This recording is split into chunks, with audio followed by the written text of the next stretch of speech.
Here are some of the safest investment options for retirees in Singapore other than SSB and T-bills. Singapore Government Securities SGS Bonds. SGS bonds are issued by the Singapore government and are backed by the full faith and credit of the government. This makes them one of the safest investment options available. SGS bonds are also relatively liquid, which means that they can be easily sold if needed. Money market funds. Money market funds invest in short-term, high-quality debt instruments, such as T-bills and commercial paper. This makes them a relatively safe investment option with low volatility. Money market funds are also typically very liquid, which means that they can be easily sold if needed. Short-term corporate bonds. Short-term corporate bonds are issued by companies and typically have a maturity of 1 to 3 years.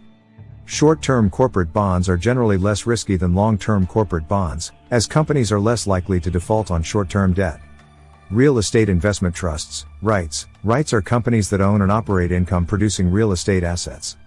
REITs are required to pay out at least 90% of their taxable income to shareholders in the form of dividends. This makes REITs a good option for retirees who are looking for a steady stream of income. Exchange-traded funds, ETFs. ETFs are baskets of securities that track a particular index, such as the Straits Times Index or the S&P 500. ETFs are a relatively low-cost and diversified investment option.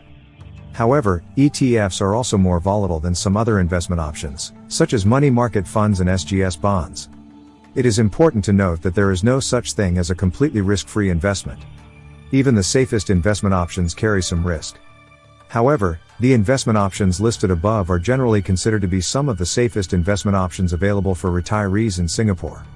Retirees should carefully consider their investment goals, risk tolerance, and time horizon before choosing any investment.